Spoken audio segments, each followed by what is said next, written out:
So we have, we'll move on to the question and answers for the audience and also the researchers here. We began this conversation with a discussion of levels of consciousness of, maybe I'm taking us down to a lower level that befits my character. But I'm wondering, one of the things Dr. Skid you asked is, as people are recovering from certain kinds of processes, maybe they're entering different states of consciousness that science has not yet, learned about. I'm wondering if that theory is necessary, because we know about the plasticity of the brain. I think Baki Rita, is that the gentleman who talks about plasticity of the brain and extraordinary things that the brain can do to recover functions in different parts as it's damaged. That's one, and maybe that's a more technical question. I have a larger question for Sadhguru. You spoke very eloquently about memory, intellection, asking us to put those aside.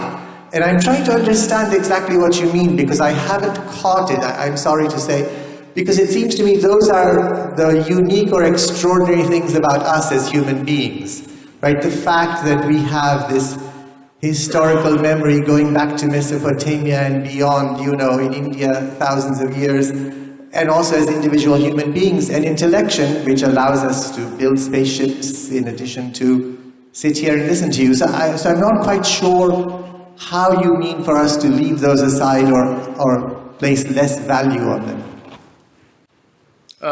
I did not talk about devaluing them or leaving them aside. What do you think? Is this planet round or flat? I suspect it's quite round. Really? You suspect it's round? You're not sure? No, yes, I'm sure. It is round, in fact. In fact, I think that is how matter has to collect around gravity. No, don't go there. Gravity is another thing. But today we know it is round. Though, if I walk up and down this place, in my experience it feels flat. But we know it is round. We debated this for thousands of years, all right? But we couldn't figure it. But it became very clear to us only when we took off. We created some distance from the planet. You flew up there and looked very clearly, it looked round. You went and stood on the moon and looked round, 100% it's clear it's round. So what gave you this clarity is the distance. When you were in it, you thought any number of ways but you couldn't figure it. But the moment you had distance, you had clarity. So only in that context I said, you must know how to keep your accumulations aside. If you're carrying a bag, when you don't need it, you must be able to keep it aside. If all the time if you carry it, it'll become a torturous process. That's what is happening to people. Nothing wrong with your mind. It's just that all the time it's on and it's becoming torturous. Not knowing how to do, they're sozzling it out with alcohol or drug or something else. Essentially, they are unable to bear the activity of their own mind, isn't it? If they could keep this bag aside for some time, all we have accumulated, it would be nice. You won't lose it, because nobody's going to pick it up and go. It's there for you, but once there is a little distance, you have an absolute understanding of the nature of what it is, only then you can handle it the way you want. Right now, you're handling both your body and mind accidentally. When you do things accidentally, anxiety is normal, and that's what is happening. Because everything is accidental. Because there's no clarity about anything. Because the nature of intellect is such. If I ask you, would you like your intellect to be sharp or blunt? You must choose right now, I'm going to bless you. Sharp or blunt? Sharp. Sharp. So you understand, intellect is a cutting instrument. It's like a knife. The sharper, the better. If somebody is very sharp, you will say, oh, he's a razor sharp. Intellect, very sharp.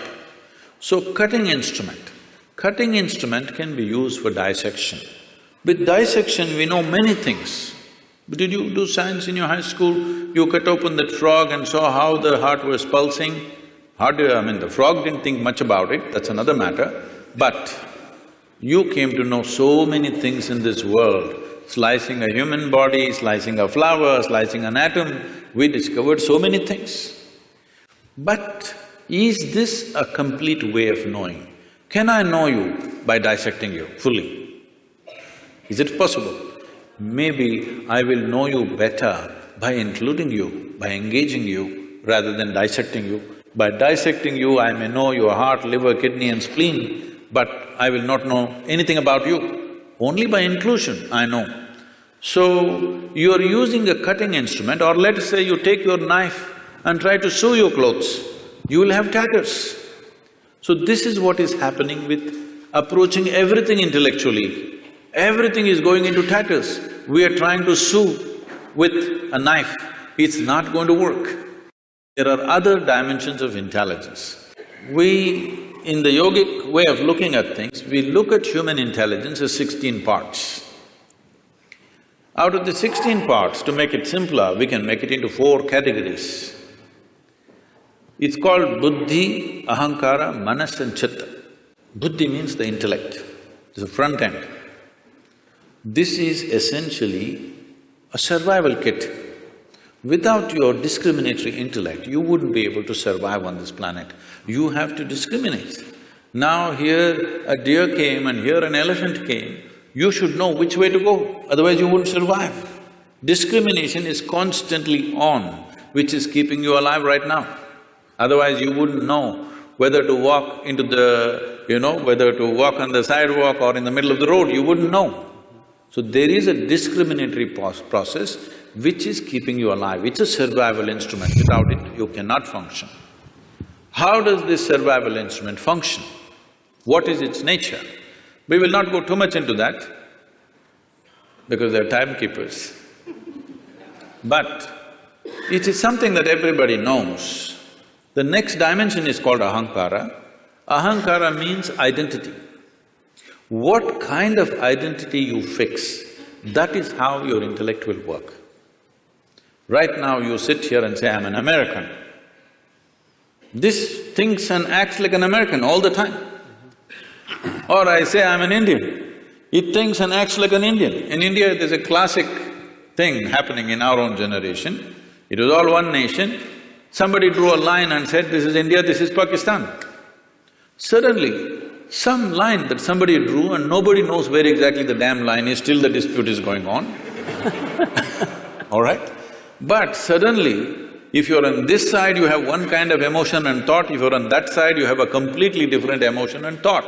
Just a piece of cloth, a flag, if you look at it, tears will come to you. People are willing to live for it and die for it, all right? So that is how it is, identity. The moment you identify with something, your intellect serves that identity always. If you say, I'm a man, it always functions as a man. If you say, I'm a woman, it functions that way. If I say I'm this or that or whatever, race, religion, nationality, anything, the moment you identify with something, your intellect is striving only to protect that identity and support that. That's how your intellect is functioning. In modern societies, we've done nothing about this. People are getting identified with football clubs. They're nations by themselves. Yes? Oh, yeah. Football club is a nation by itself. People are willing to fight for it and die for it. Because we have not cultured an identity. When a culturing an identity means, in India there was a system, now unfortunately it's largely gone, though still some part of India still has this. First thing before we start education, it's called Vidyarambham. Before you start education, the first thing is, you must take an universal identity, cosmic identity. Only then education is given to you, because education is empowerment. You should never empower a limited identity. If you empower a limited identity, violence is a natural consequence of that.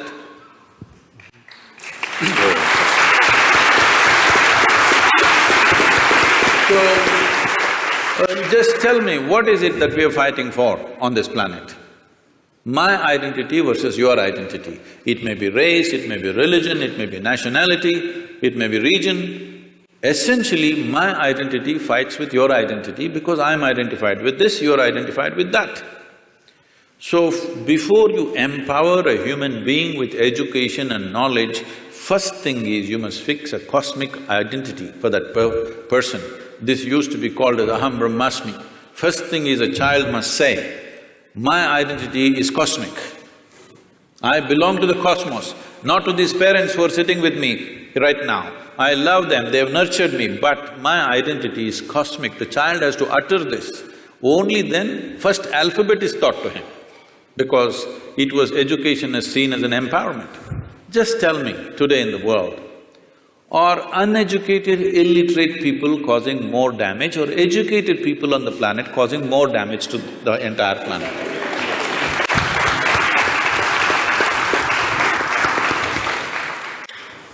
So, it is just unfortunately, empowerment is happening without fixing the identity.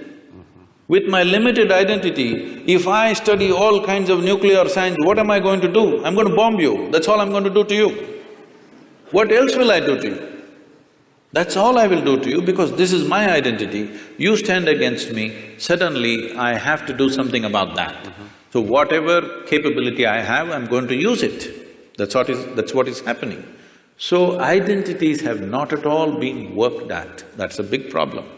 But intellect functions according to your identity. If you have to use continue the analogy, intellect is like a knife. Is a knife, suppose we don't give a knife to a child's hand. Why? Knife is not dangerous. Child's hand is not steady, that is the problem, isn't it? You are in the surgery rooms all the time. Tell me on this planet, are knives taking more lives or making more lives? Hello? Really, it's taking more lives? Are you a surgeon? It is making more lives, both in the kitchen and the surgery table, it's making many lives. Here and there in an irresponsible hand, it's taking a life, isn't it? Sure. Knife is not dangerous, it is the hand, it is the identity which makes the knife dangerous. If there is no knife, just with the hand we will kill. Yes or no? Sure. So the third dimension of intelligence is called as manas. This manas is the silo of memory, which we were talking about, 8 different dimensions of memory: elemental memory, atomic memory, evolutionary memory, genetic memory, karmic memory, inarticulate memory, articulate memory and conscious memory. 8 dimensions of memory, everything that's happened from the beginning of creation here on this planet, from amoeba to now, everything, the memory of it is there in the body in some form. And every day you're using this memory in an unconscious way. You're using this memory, otherwise if you forget one day, suddenly you may start going like a reptile. No, it remembers the entire evolutionary process, and do not underestimate this. Now that you also said the planet is round, a simple thing with 2 legs, to walk on a damn round planet which is spinning, is not an easy thing. Do you know how much is involved? The physics of it is very super complex. Those of you who are on binges of alcohol, you understand how difficult it is to walk on a round planet. Or if you have a vertigo or something, then you understand. Because it's a very complex process to walk on a round planet which is spinning. But we are doing it effortlessly because of this evolution. It's not a simple thing. Moving from 4 legs to 2 legs is not a small development.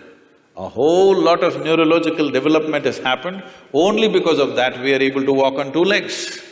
So now this memory is acting all the time, and the access point is the identity. How you are identified, that is how you choose the memory. Whatever kind of memory, both of us may have same kind of memory, but if I am identified one way and he is identified another way, we will choose memory differently, organize memory differently and act differently. For the same education, aren't people going different ways? In the same house, 2 children are born, same genetics, same food, same school, are they not going in like this? Because depends on what kind of identity one has chosen. This disciplining or setting a limitless identity, not a small limited identity, must happen at an early age. If this doesn't happen, our intelligence will work against us. That's what is happening in the world today. The fourth dimension of intelligence is called chitta. This is unsullied by memory. This is an intelligence unsullied by memory. There is not an iota of memory in this. This is what normally in English language is passing off as consciousness. So, where there is no memory, there can be no boundary. Memory is the basis of boundary. This is me and that is you, this is my memory versus your memory. This is me and this is a table, this is only by memory. If there is no memory, there is no boundary. So going beyond those states of memory is necessary for every human being, whatever capabilities you have right now. Because of our explorations, our knowledge, our science, our technologies, well, this is what is eating up the very basis of our life also, isn't it so? The planet is going away. We have no solution for that, but we're going on simply because we have explored bits and pieces without grasping the entire dimension of what it is. Consciousness means that you went beyond the boundaries of your memory and grasped life as it is. Now it doesn't matter how much knowledge you have, you will do what is needed and nothing more than what is needed, and that's what needs to happen in the world.